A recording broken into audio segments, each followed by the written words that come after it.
I want to talk about the dengue vaccines, and Sanofi decided to choose Vietnam's for the clinical study for that vaccines. Why?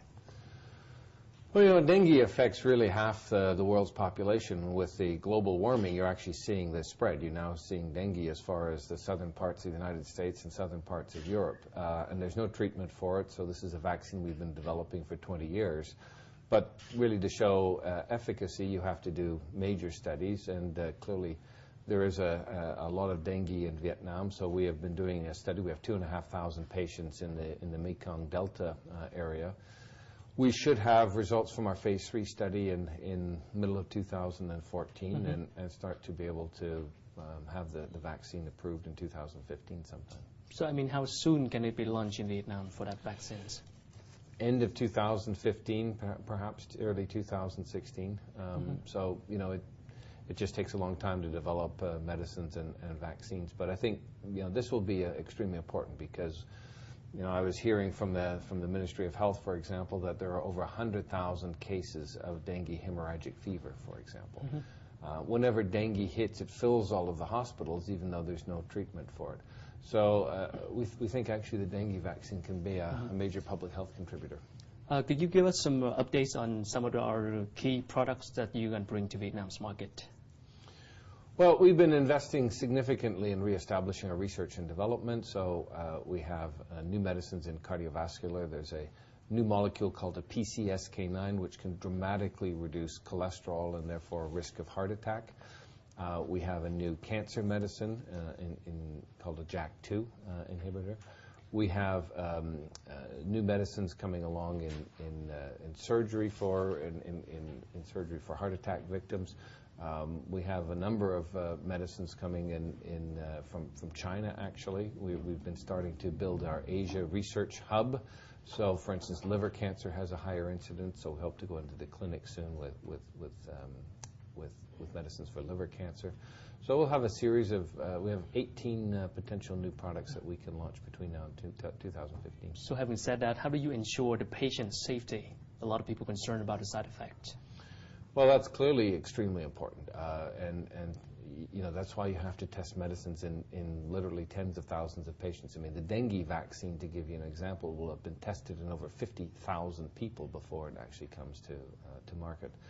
And then, of course, even once you have the product on the market, there is a systematic follow-up of side effects and evaluation constantly of products on the market. What kind of role that Vietnam is playing right now in, let's say, the map of global strategy for Sanofi? Well, you know, we're doing over 100 million euro in sales today in Vietnam, but growing strongly. And as I say, I think when you look at countries like Vietnam, like Colombia, like Indonesia, these are, I think, the next generation of strategic markets in terms of growth. That you're going to really see those markets benefiting from the fact that they're very close to these large countries like China, like Brazil. But because the labor cost is less, you're starting to see some of the manufacturing come to countries like Vietnam. But of course, it just doesn't mean you have to be beside them, and it doesn't mean you just have to have lower labor costs. You have to have very strong talent. So the education systems are extremely important. So people are finding lower cost, talented labor pools here, and that's creating economic growth. That creates a middle class. And middle class is where we find that the greatest demand for healthcare exists. And how is Vietnam's performance compared to other neighboring countries like Laos or Cambodia? Did you see some similar growth path? Yes, but Vietnam's clearly growing stronger. I mean, this is really the economic engine for the region, and it's our fastest growing country in this region. Sự biến đổi cơ cấu dân cư toàn cầu có tác động lâu dài. Các nước thuộc thị trường mới nổi hiện chiếm tới 30% dân số thế giới. Tại các quốc gia này, dân số già đi và sự thay đổi về lối sống có thể dẫn đến sự gia tăng tỷ lệ mắc bệnh đái tháo đường,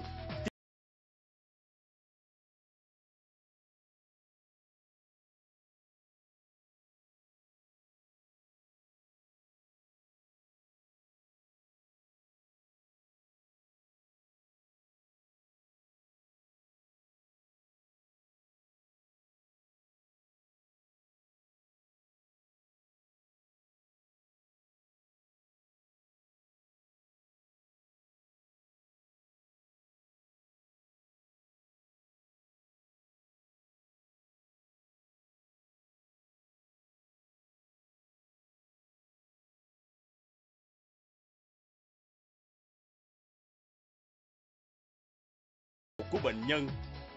Gần 40.000 nhân viên đang làm việc tại các quốc gia thuộc thị trường mới nổi. Ưu tiên của Sanofi hiện tại và tương lai là phát hiện, tuyên dương, phát triển và gìn giữ nhân viên tài năng nhằm tạo điều kiện để họ phát triển trong công ty và hài lòng với công việc. Sự đa dạng của nhân viên tài năng và văn hóa doanh nghiệp là động lực nằm sau sự thành công của Sanofi. Sanofi Việt Nam không chỉ là một môi trường làm việc mà còn là môi trường để sống, chia sẻ và giao tiếp. Với cam kết lâu dài vào sự phát triển của Việt Nam, Sanofi tiếp tục là sự lựa chọn hấp dẫn của lao động người Việt Nam.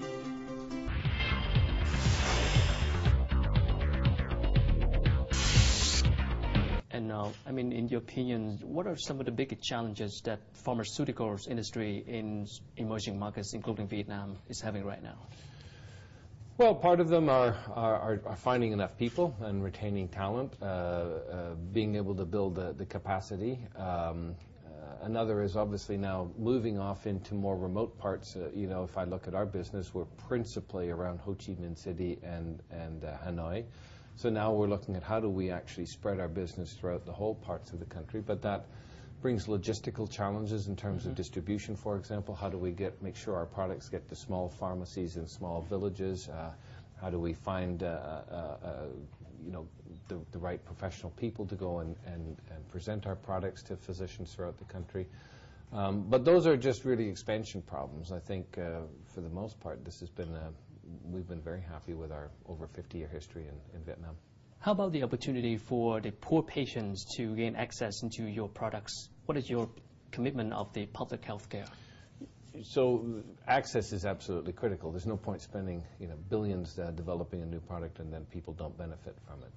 And what I think you've seen over the last 10 years are different pricing models emerge.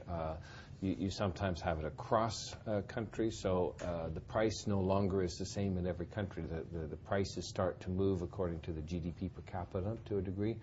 And even within a market, one of the things that we have done is for example, offer branded generics, OTC medicines, so that we have a range of affordably priced medicines. And we also try to provide programs in regions within a country that can't afford as much, and either do product donations or significantly reduce the price.